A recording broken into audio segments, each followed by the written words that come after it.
Hey guys, I'll be doing today a long-term review of the Galaxy S23 and how it's holding up in 2024. Because it's not really an old phone, right? Let's not fool ourselves. It's a new phone.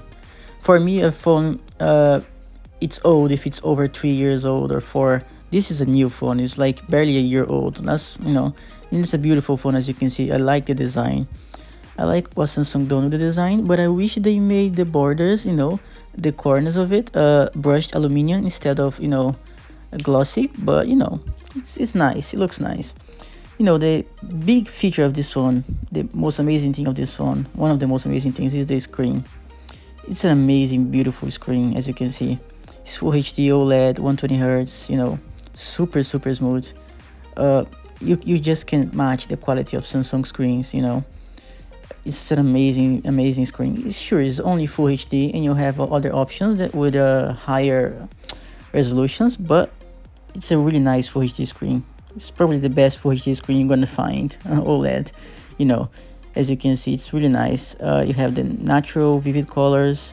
I normally leave in the natural. I don't like the vivid colors. I think it's just too much. The brightness is great. It's enough. No complaints outside or inside. It's running Android 14. You can't complain about that. And it's super fast, as you can see. No lags at all. The Snapdragon 8 Gen 2 is so much better than the 8 Gen 1.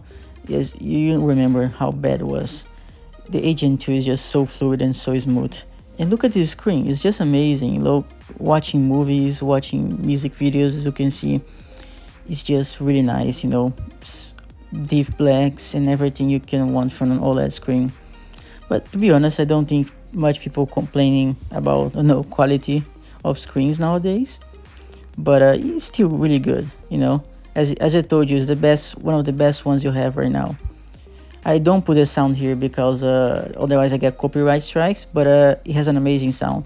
Not the best sound, but it has a really good sound. I think the iPhone 15 and iPhone 14 have better sounds, better speakers, but this one is really good still. Not the best, but really good. As you can see, I don't get any lags from using the phone and watching videos at the same time. Because that's a great way to test the phone in everyday use, when you're doing something and then watching a video on the YouTube at the same time. And I don't get any lags at all. It's really smooth and really nice. The screen, the processor, they done right. The S23 line, it was the line that Samsung just got almost everything right. Almost. I'm gonna talk about that later. The charging is really fast. No, it's not really fast, I'm joking. It's 25 watts, which is, but you can't complain too much. I guess it could be worse. The Pixel phones have worse charging, to be honest. So, I wish they had MagSafe like Apple. But the fingerprint scanner is okay. I can't complain too much. I wish they had like a iris scanner like the previous Samsung models. That used to be really good. But it's a nice fingerprint scanner. Now let's talk about the cameras. The cameras are versatile and solid. That's what I can say. They're not the best cameras out there. Why do I say that? Because they have really old sensors. You just can't beat sensor size. The main sensor is an okay sensor, but it's really old already. You have Chinese brands right now using the main sensor from the S23 on their zoom and ultra wide lenses. Ultra wide sensor. So it's a bit of old sensor. The telephoto sensor is okay, but it's already over 5 years old. It's a small tiny sensor, and the ultra wide as well. They could improve this. I think it's time for Samsung, for the S25 line to give us new bigger sensors, like OnePlus 12 or Xiaomi 14, But as you can see, the pictures are okay. They're not the best ones. I don't like how Samsung, they still make pictures look artificial. Too much brightness, too much. They push the shadows up too much. They just too much clarity. I wish they fixed that. There's so easy to fix. But it's a solid camera. If you like vivid pictures ready to post, they're not very realistic. It's good.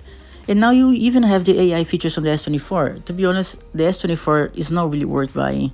They're almost the same thing. So unless you want to buy the S24 Ultra, then that's okay. But then the S24 and S24 Plus are just almost the same thing compared to the S23. So don't buy. This is a great phone for if you want, you know, a solid performer, great performance, you know, nice processor, amazing screen, great all around. You know, it does everything well, just not the best at anything, but it does everything well. You know what I mean? And if you want long time updates, you know, Samsung is promising 5 years I think from this line, so you can use this phone for a long time still, you know, no issues at all. It looks premium, it feels premium, it works well. It's just not the best at anything, but it's good for the price. If you can find it for $500 or $600, it's a much better choice compared to the S23 FE or other, you know, mid-range phones. Even compared to the Pixel 8, I prefer this one. Anyways guys, if you want to see more long-term reviews, subscribe here. Cheers.